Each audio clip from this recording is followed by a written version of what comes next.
5 वाजले सकाळचे. सगळेजण झोपले आणि तरी आम्हाला झोप नाही येत आहे. आणि हे लोक मस्त गारगुड झोपले आहेत. जेव्हा दिवस दिसला आम्ही गॅलरीमध्ये उभं आहे. दिवस पहा, दिवस निघाला आहे. पक्ष्यांचा आवाज सुद्धा येत आहे आणि अजूनही आमच्या गोष्टी संपू नाही शकतात. आणि सकाळचे 7 वाजले आहे. चहा घेतला. आत्ता नाश्त्यासाठी इडल्या बनवत होत्या, तोपर्यंत मी फ्रेश झाले आणि नाश्ता करायला गेलो, पण पोटभरून जेवणच केलं. मग बुलबुल हा हॉरर मूवी लावला आणि मस्त मूवी एन्जॉय केला. त्यानंतर आम्ही आईस्क्रीम खाल्ली आणि आत्ताच्या घरी आम्ही खूप वर्षानंतर गेलो होतो, म्हणून इतक्या गोष्टी आत्तानी पण सांगितल्या, आम्ही पण सांगितल्या आणि खूप मज्जा आली आम्हाला आत्तांकडे.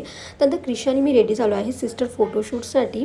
आम्ही खाली आलो, फूल वगैरे आम्ही तोडून वरती नेले आणि त्यानंतर मी फूल व्यवस्थित सेट करत होते, पण माझ्याकडनं होतच होते. मला क्रिशाने व्यवस्थित फूल लावून दिले. त्याच्यानंतर आम्हाला भूक लागली होती, मग वरती चिप्स आणले परीने, आम्ही चिप्स खाल्ले.